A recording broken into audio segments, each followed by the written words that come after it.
Before diving into this incredible story, consider subscribing to the channel and hitting the bell. Every story here has something to say, and you won't want to miss a single one. In the glass offices of global tech, the late afternoon sun filtering through the curtains, the atmosphere was electrifying. The multinational's headquarters, located in the heart of New York, was a blend of modern luxury and impeccable organization, pristine white walls, glass and metal desks, touchscreens everywhere, and green plants that attempted to temper the coldness of the decor. Every detail seemed designed to inspire power and success. In the center of this large conference room, a long polished wooden table reflected the lights from the ceiling. Around it, men and women in impeccable suits, representing several countries, exchanged calculated glances. Files were open, tablets lit, and the ticking of an invisible clock seemed to set the pace. Every gesture, every word could determine the outcome of a contract valued at several $1 million.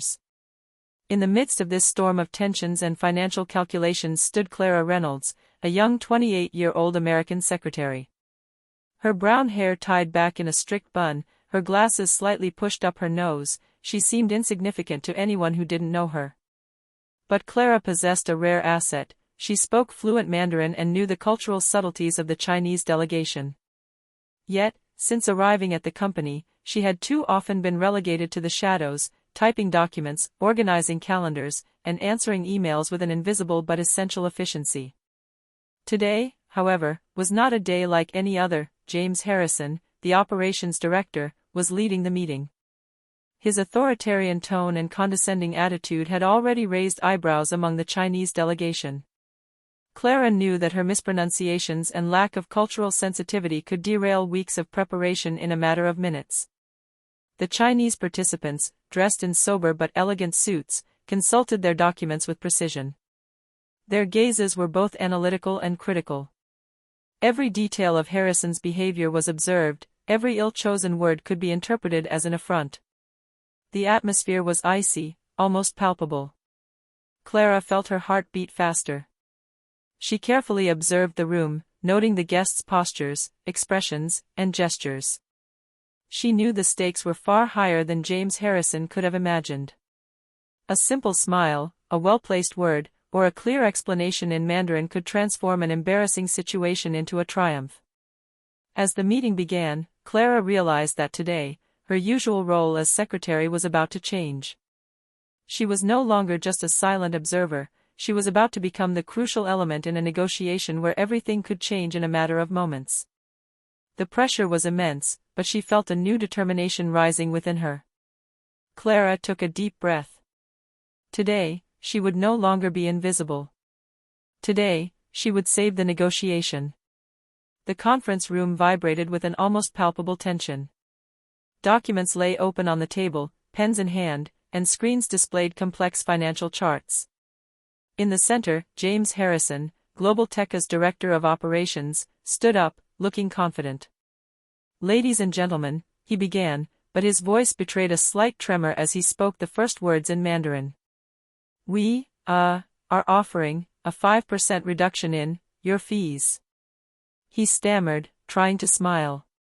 The Chinese delegation exchanged surprised glances, some with almost mocking smiles. Li, the head of the delegation, frowned and leaned slightly towards his colleague. "He speaks like a child still learning the alphabet," he whispered, but loud enough for some of the global tech employees to hear. Clara, sitting in her usual seat, felt a shiver run down her spine. Her cheeks flushed with embarrassment and worry. She could see Harrison losing all credibility. The files in front of him seemed heavier than they were, and every slurred word shattered the image of expertise the company wanted to project. Another member of the team, Susan Parker, the marketing manager, gives Clara a worried look. "Oh no. He's not going to last 5 minutes like this," she whispered. Clara shook her head slightly, silent. She knew this wasn't the time to panic. The Chinese delegation needed clarity, precision, and above all, cultural respect. And Harrison, clearly wasn't ready to provide it. The muffled laughter that followed the director's clumsiness echoed through the room. Some employees looked away in shame, others nervously jotted down notes, as if the impending failure could be recorded on paper. Clara felt a mixture of adrenaline and certainty rising within her. She knew she could change the course of the meeting. Her Mandarin was perfect, her cultural knowledge sharp. If she dared to speak, everything could change. She watched Harrison, who continued to stammer out clumsy sentences, unaware of the effect he was having. Clara took a deep breath, silently preparing the words that would save the day. She hadn't spoken yet, but in a few seconds, she would be the voice of global tech that everyone would be listening to attentively. The decisive moment was approaching. James Harrison continued to stammer awkward sentences in Mandarin. The Chinese negotiators leaned toward their colleagues, exchanging amused or puzzled glances. Some smiled, others took notes with a mixture of condescension and incredulity. Clara felt a silent anger rising within her. She watched every movement, every gesture, every expression on the guests' faces. She knew exactly what to say and how to say it to turn the tide. But for now, she had to remain strategic. One wrong word, and the meeting could change forever. Harrison, ignoring the critical looks, tried to joke to lighten the mood. Do you understand our American humor? An awkward silence followed. Then muffled laughter from the Chinese translators exploded into ridicule. The murmurs turned into audible chuckles. Clara felt her hands tremble slightly, not from fear, but from anticipation. She knew the moment had come. With a small, discreet nod to Susan Parker to indicate she was about to speak, she slowly stood up. All eyes turned to her in surprise. No secretary had ever dared to interrupt Harrison. Taking a deep breath, Clara spoke in perfect Mandarin, clear and confident.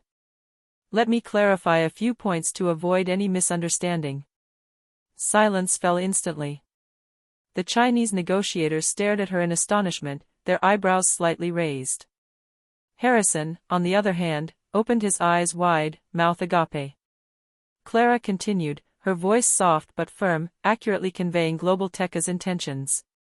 Our goal is to build a lasting and mutually beneficial partnership. Some clauses may seem strict, but they are intended to ensure transparency and security in our transactions. Mr. Lee, the head of the delegation, tilted his head slightly and exchanged a glance with his colleague. Finally, someone who speaks our language properly, he murmured. Clara continued, rephrasing the delicate points and using respectful terms appropriate to Chinese culture. Smiles began to appear on tense faces. The tension that had hung over the room for over an hour began to dissipate. Harrison, still flushed with shame, simply watched, unable to speak again.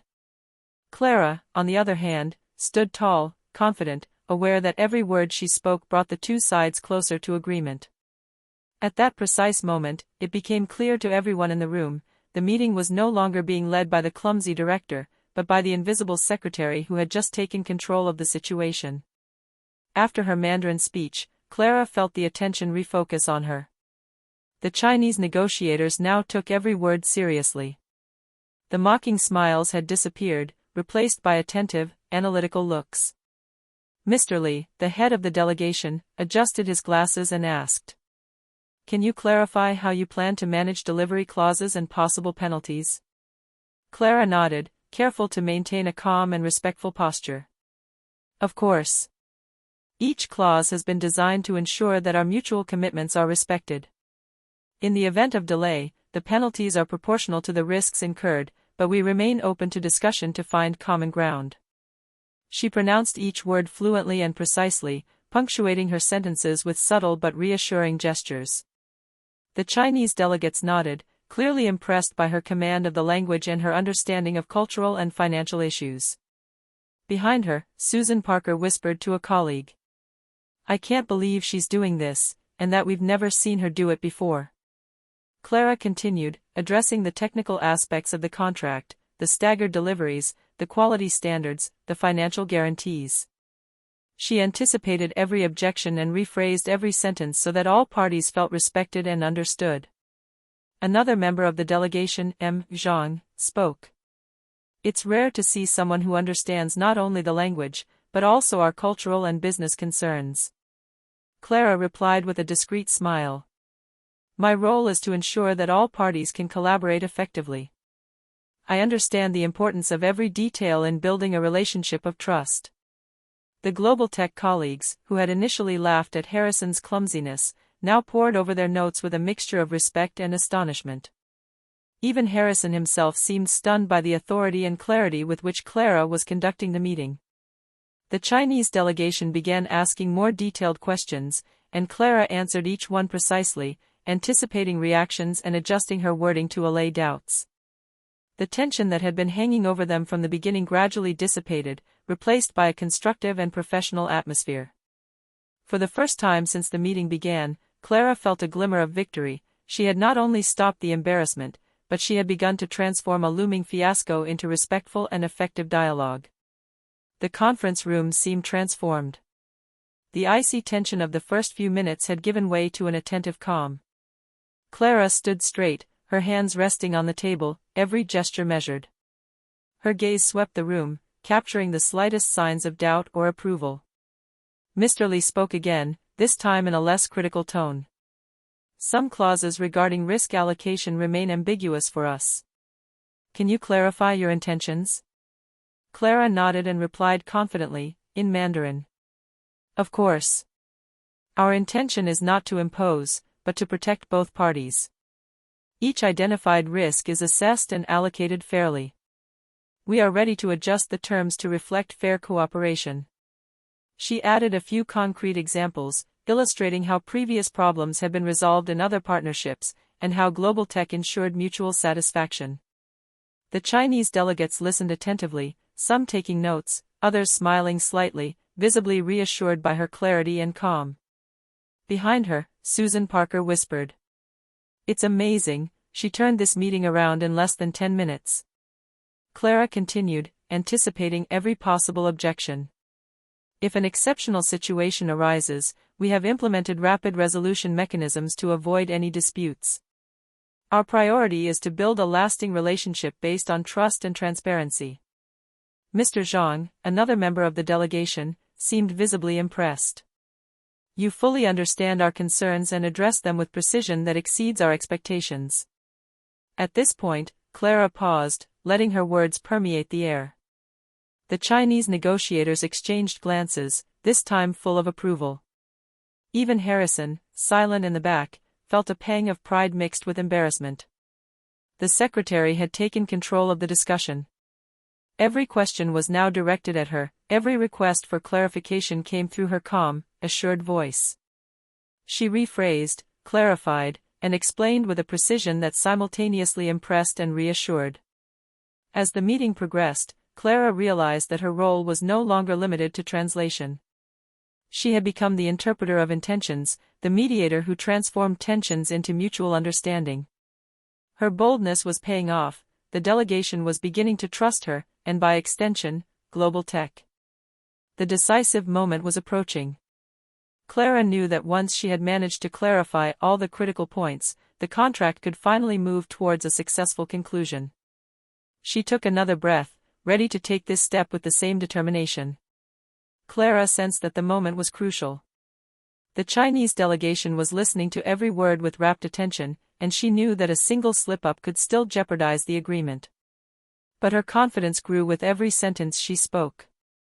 For our partnership to work in the long term, it is essential to ensure that each party fully understands their responsibilities, she said in flawless Mandarin, accompanying her words with calm but engaging gestures. She gave a concrete example regarding delivery times and quality guarantees. For example, if a product doesn't meet agreed standards, we have a rapid rectification protocol in place so your operations are never affected. Furthermore, all decisions are jointly validated, ensuring transparency and fairness. Mr. Lee nodded with an approving smile. This is the first time we've seen such a detailed and respectful approach. You understand not only the language, but also our way of thinking. A murmur ran through the room. Some stunned Global Tech colleagues whispered among themselves. She's handling it better than Harrison ever would have. Clara continued, addressing the financial clauses and possible adjustments. We are open to discussions to adapt certain conditions to ensure a mutual balance. Our goal is not just a contract, but a lasting collaboration. Every word was carefully chosen to reassure, show empathy, and establish trust. The negotiators' faces relaxed, their eyebrows loosened, and the tense atmosphere gradually transformed into a constructive one. Even Harrison, silent in the back, looked at her with admiration mixed with embarrassment. He understood that Clara was now the central figure in the negotiation. The discreet but brilliant secretary had captured everyone's attention, calmed tensions, and given the delegation the feeling that they were respected and understood. At the end of this phase of the meeting, Mr. Zhang spoke. "We appreciate your transparency and professional approach. It makes our decision-making much easier." Clara smiled slightly. She knew she had just transformed an almost ridiculous situation into a positive dynamic. Trust was building, and the long-awaited agreement now seemed within reach. Having established initial trust, Clara knew it was time to tackle the more delicate aspects of the contract. Financial clauses, delivery deadlines, and warranty conditions remained sensitive areas. Every sentence had to be precise, every word calculated. She straightened up, took a deep breath, and addressed the delegation in clear Mandarin. "To ensure effective collaboration, we have detailed every process and obligation in the contract. If you have any concerns, we can review them point by point to ensure no ambiguity remains." Mr. Li exchanged a look with his colleague before replying. "There is still uncertainty about who will be held responsible in the event of a production delay. How does Global Tech plan to handle this?" Clara smiled slightly, anticipating this question.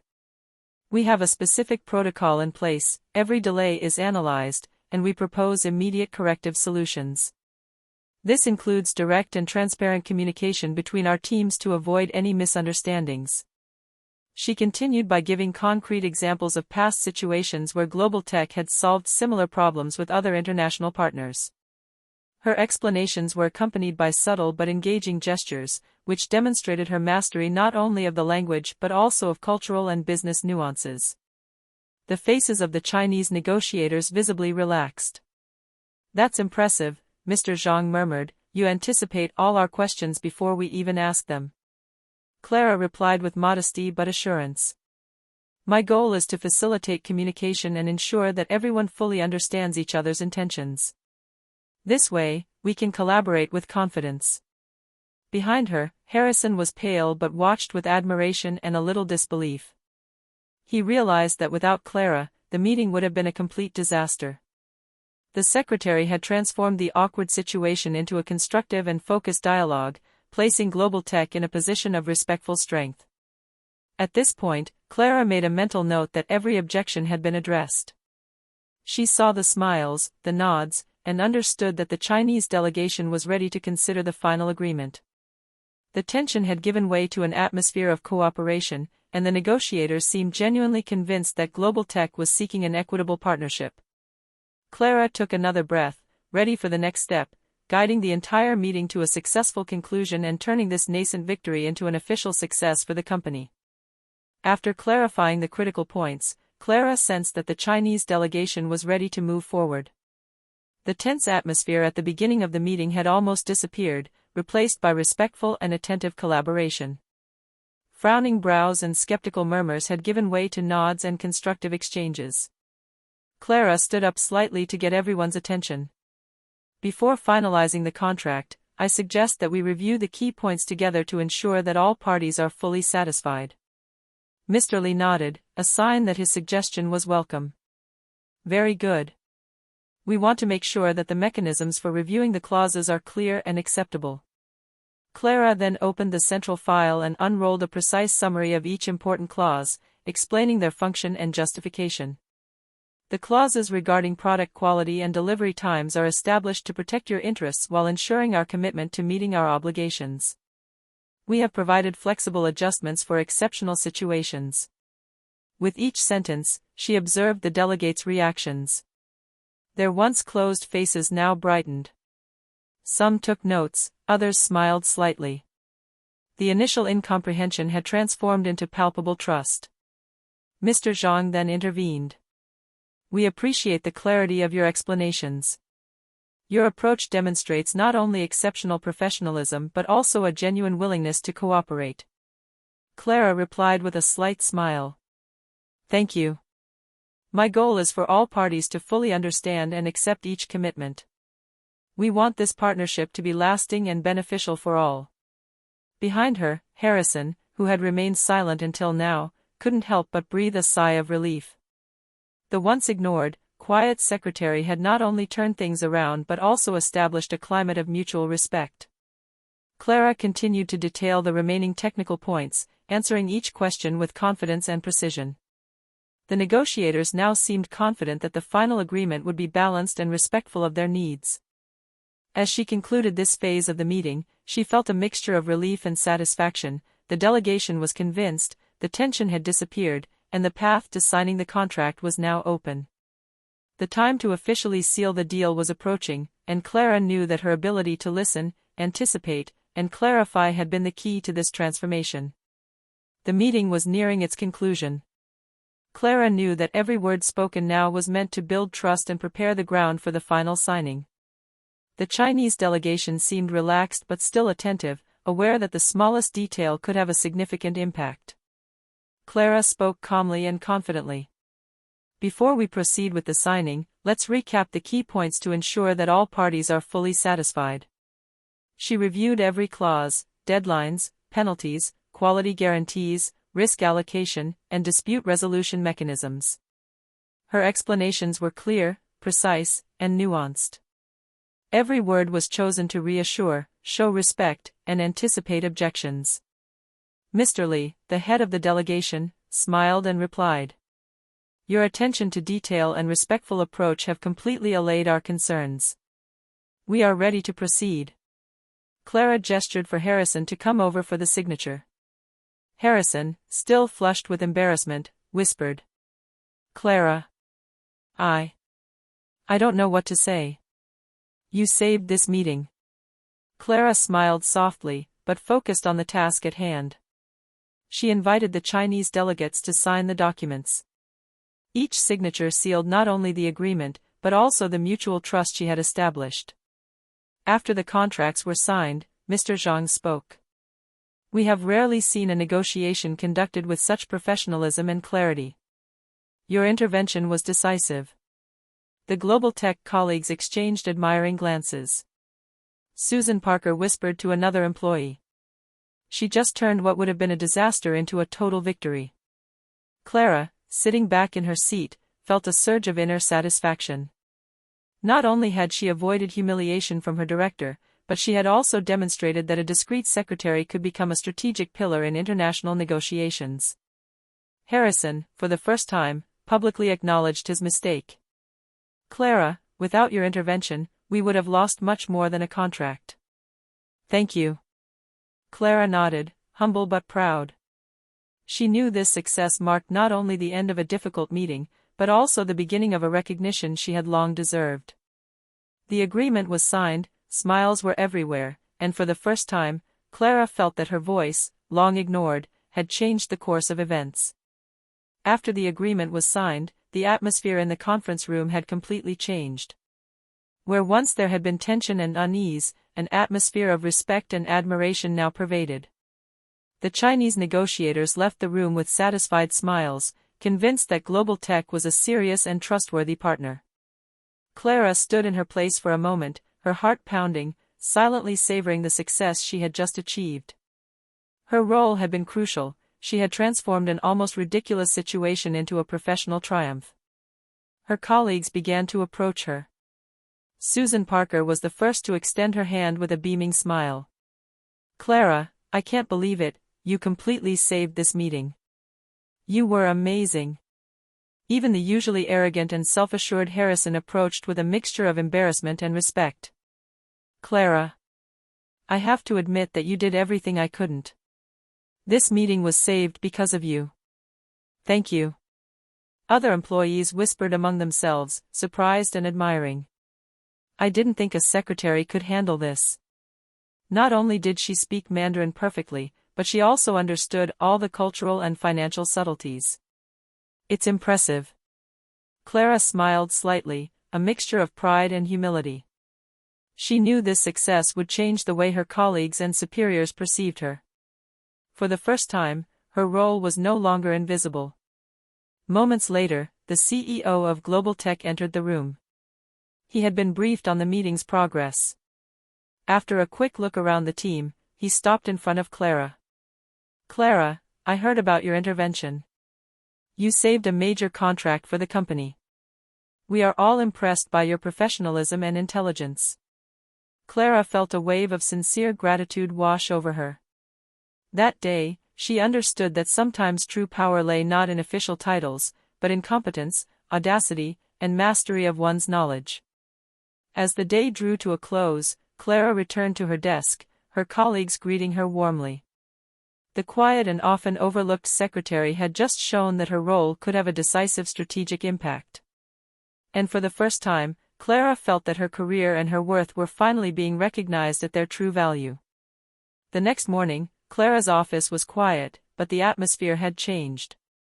Colleagues now regarded her with respect, and some even sought her advice before making decisions. The words of congratulations from the day before still echoed in her mind, but Clara knew that true satisfaction came from what she had accomplished. Sitting at her desk, she thought back to the previous day's meeting. The mocking laughter, the skeptical looks, Harrison's awkwardness. All of it had been overcome thanks to her preparation, her calm demeanor, and her precise knowledge of languages and cultures. She smiled inwardly. Her role as secretary, often considered secondary, had turned out to be essential.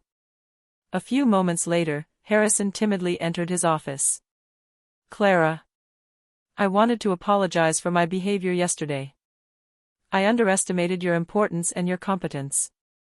You saved the company, and I fully recognize that." Clara replied serenely. "Thank you, James. But this isn't about personal recognition. It's about ensuring the job gets done right and everyone's voice is heard. Sometimes the quietest role can have the biggest impact." Later that day, the CEO invited Clara for a personal interview. "Clara, we saw yesterday that you have exceptional skills. We want to give you greater responsibilities, particularly in coordinating international negotiations." A mixture of pride and humility flowed through Clara. She knew that this success was not only due to her mastery of Mandarin, but also to her courage, patience, and ability to observe and understand the needs of others. As she got up from her desk to leave work that evening, Clara looked out the large bay window at the orange New York sky. She felt more confident than ever. She had proven that one should never underestimate a quiet but competent person, and that true power lay in mastering one's skills, being prepared, and having the courage to act at the right time. That day, Clara understood that recognition and success are not always immediate, but that with patience, intelligence, and determination, even the most silent role can become the one that changes the course of events. And so, the secretary who had been ridiculed the day before had become the invisible but indispensable pillar of Global Tech's victory.